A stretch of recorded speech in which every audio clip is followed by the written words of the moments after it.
Nah, dosa yang paling besar adalah tatkala kita beribadah kepada selain Allah. Bahaya syirik. Syirik ini ya adalah dosa terbesar.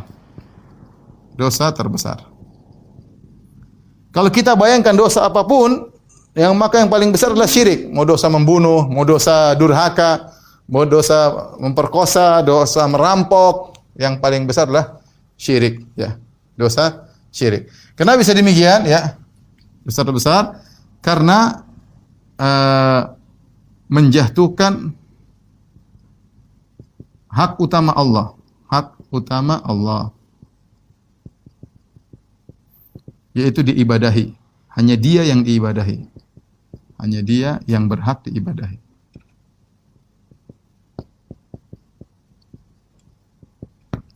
Ustaz, kalau zina haram, tapi nggak ada bandingannya dengan syirik. Orang meninggal dalam kondisi berzina, ya lagi berzina kemudian meninggal dunia, apakah pasti masuk neraka? Belum tentu. Bisa jadi Allah ampuni. Kalaupun masuk neraka, ujung-ujungnya akan dikeluarkan. Ustaz, ada orang merampok, ya mati gimana? Apa masuk neraka? Belum tentu. Ya, belum tentu dia masuk neraka. Bisa jadi Allah ampuni. Kalau Allah tidak ampuni pun dia akan masuk neraka dan sesuatu dia akan keluar. Kenapa? Dia masih muslim. Seorang membunuh orang tuanya sendiri, tetap dia mungkin masuk neraka, mungkin masuk nerakanya lama, tapi suatu saat dia akan keluar dari neraka tersebut.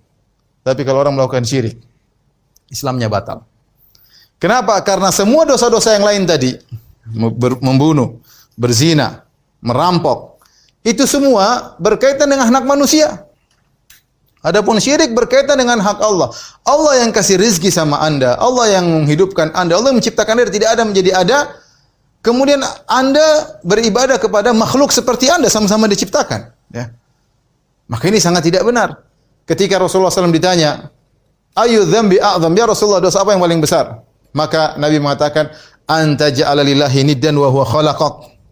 Kata Nabi SAW, an taj'ala lillahi niddan wa huwa khalaqaka. Artinya, kata Nabi, engkau menjadikan sekutu bagi Allah, padahal Allah lah, Allah yang menciptakanmu. Kalau seandainya kau diciptakan oleh Allah dan Nabi, silakan kau sembah Nabi tersebut. Ya. Tapi yang ciptakan kamu siapa? Allah. Lantas ternyata kau beribadah kepada yang kasih rezeki sama kamu siapa? Allah. Yang kasih kamu kebahagiaan, yang kasih kamu keluarga, yang kasih kamu nikmat, yang kasih kamu seluruhnya siapa? Allah. Terus kau beribadah kepada makhluk? Ya, ini enggak benar. Ini dosa yang paling besar. Saya sering kasih. Jadi kita tatkala perhatikan ikhwan, kita melihat suatu besarnya dosa dari kacamata syariat. Kacamata syariat. Sekarang orang kacamatanya berubah. Orang mungkin melihat orang ke kuburan minta-minta kuburan enggak apa-apa. Tapi kalau ada orang berzina mungkin orang marah-marah. Itu wajar. Tapi ingat, minta kepada penghuni kubur itu lebih berbahaya. Di sisi Allah sangat besar. Percaya kepada dukun, percaya dukun, biarin aja. Percaya kepada dukun, percaya. Tapi kalau lihat ada orang membunuh, emosi. Orang pergi ke dukun, tidak emosi. Salah, kacamata kita salah. Harusnya kalau kita marah kepada orang yang membunuh, kita lebih marah lagi kepada orang pergi ke dukun. Kenapa? Karena syirik adalah dosa paling besar. Ada yang bertanya, Ustaz, kenapa bisa demikian? Kita bilang, iya tadi. Hak Allah harusnya dia disembah, engkau menyembah kepada selain. Contoh sederhana. Kita bicara tentang, misalnya kita kasih logika sederhana. Ada seorang ibu dan seorang lelaki dan ayah dan ibunya atau suami dan istrinya punya anak. Suami dan istri punya anak. Kemudian anak tersebut ya dikandung oleh istrinya, kemudian 9 bulan kemudian keluar. Kemudian bapaknya berusaha payah, kemudian merawatnya, berhutang-hutang bahkan untuk menyekolahkannya, kemudian terus sampai dia pergi sekolah ke luar negeri dibiayai, sampai semua diuruskan oleh ayah dan ibunya. Setelah dia selesai kuliah, kemudian dia bekerja, ternyata dia berbakti kepada ayah dan ibunya dan juga berbakti kepada orang lain. Ya. Yang tidak pernah memberikan dia apapun, maka tentu ayah ibunya marah. Ini anak yang pelihara saya, yang lahir dalam perut saya, dari yang dikandung oleh perut saya, kemudian sekarang dia berbakti kepada ibu yang lain, berbakti kepada bapak yang lain, maka tentu menjadikan seorang sangat marah. Bagaimana dengan Allah Subhanahu wa taala yang telah menciptakan kita seluruhnya, kemudian kita beribadah kepada selain Allah. Ya. Makanya Allah tidak mau disekutukan. Jangankan kepada malaikat, tidak boleh. Malaikat hebat. Tapi apa peran malaikat terhadap Anda? Tidak ada. Nabi, apa peran Nabi? Nabi utusan Tuhan. Dia juga diciptakan. Rasulullah SAW juga diciptakan. Rasulullah SAW juga meninggal. Rasulullah SAW juga beribadah kepada Tuhan. Gimana dia tidak berhak untuk diibadahi?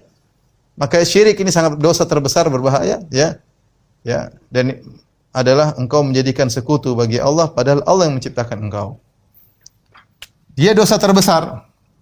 Kemudian kalau meninggal dalam kondisi syirik, tidak diampuni selama-lamanya. Dosa lain, tadi saya katakan, mungkin diampuni, dosa syirik tidak. Kata Allah Subhanahu wa taala, "Innallaha la yushraka. Innallaha la yaghfiru ay yushraka bih. La yaghfiru an yushraka bihi wa yaghfiru ma duna dzalika liman yasha."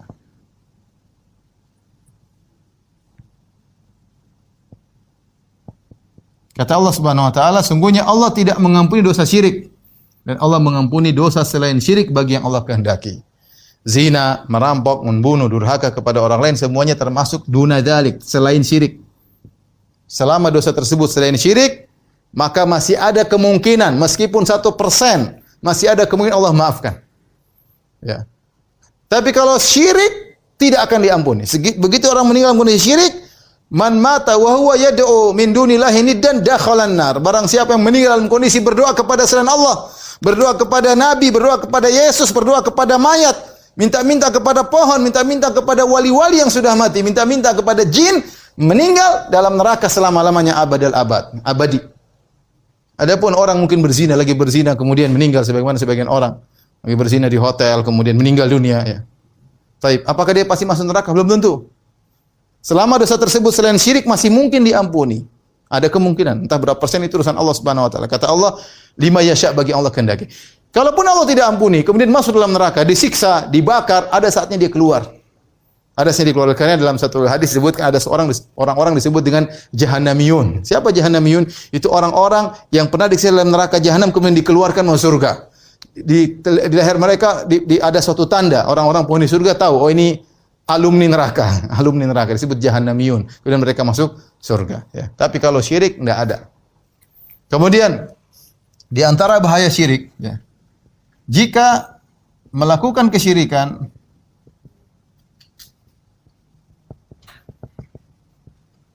seluruh amal ibadah gugur. Ini yang sangat berbahaya ini. Seluruh amal ibadah gugur. Ya. Kata Allah Subhanahu wa taala, la in asyrakta la yahbatanna amaluk.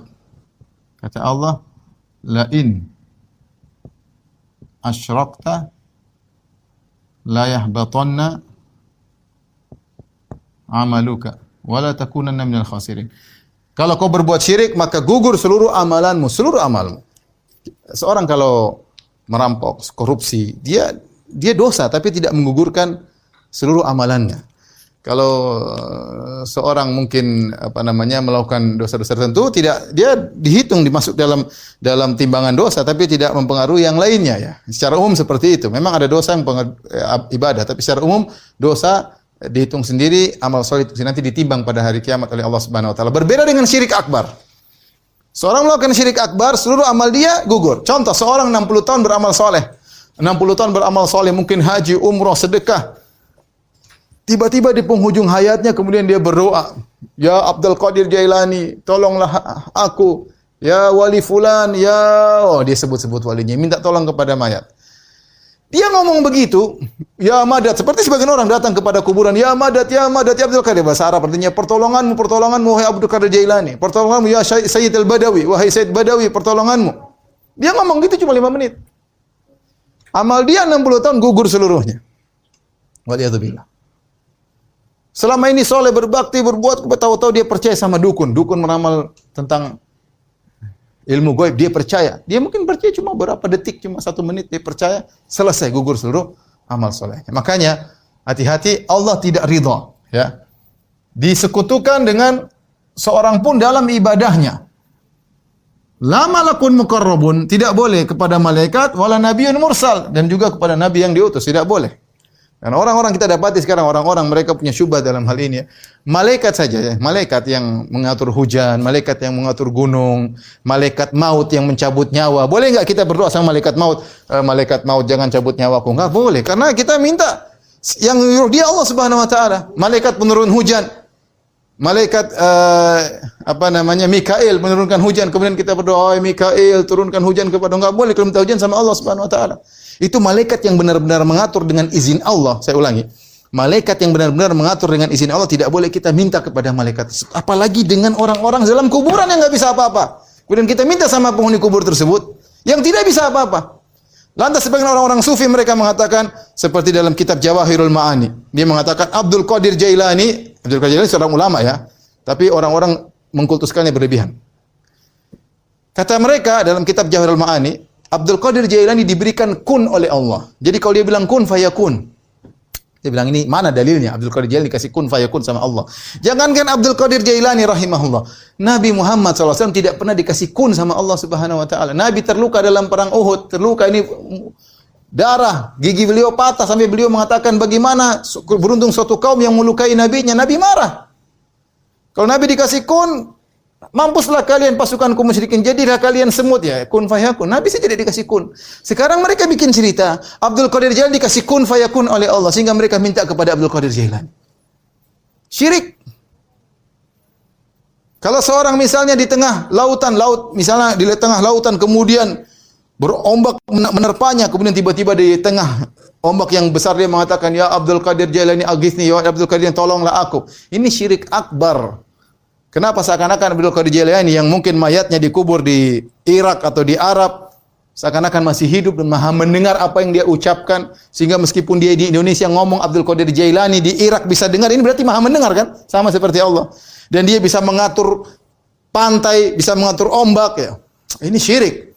Oleh karenanya hati-hati, ya. Seorang melakukan syirik 5 menit saja, maka seluruh amal dia puluhan tahun hancur lebur. Hancur lebur. Maka lihat, kita bersyukur kepada Allah. Lihat, miliaran orang syirik minta kepada Nabi Isa. Nabi Isa manusia. Miliaran orang berdoa kepada Nabi Isa. Siang malam minta tolong kepada Nabi Isa. Dia seorang nabi. Abdun wa rasuluh. Abdullah wa rasuluh, hamba Allah dan rasulnya. Diciptakan oleh Allah Subhanahu wa taala. Inna mathala Isa indallahi kamathali Adam khalaqahu min turab. Sungguhnya perumpamaan Isa seperti Adam, Allah ciptakan. Allah mengatakan tentang Nabi Isa dan ibunya, kana yakulani ta'am. Nabi Isa dan ibundanya Maryam makan makanan, apakah pantas jadi Tuhan? Intinya Allah tidak ridha siapapun disekutukan dengan Allah Subhanahu wa taala. La malakun muqarrab, tidak malaikat, wala nabiyyun mursal, tidak juga nabi. Kalau malaikat dan nabi saja tidak boleh kita sekutukan, apalagi cuma wali-wali Allah Subhanahu wa taala, apalagi mayat-mayat. Terkadang mayat enggak jelas.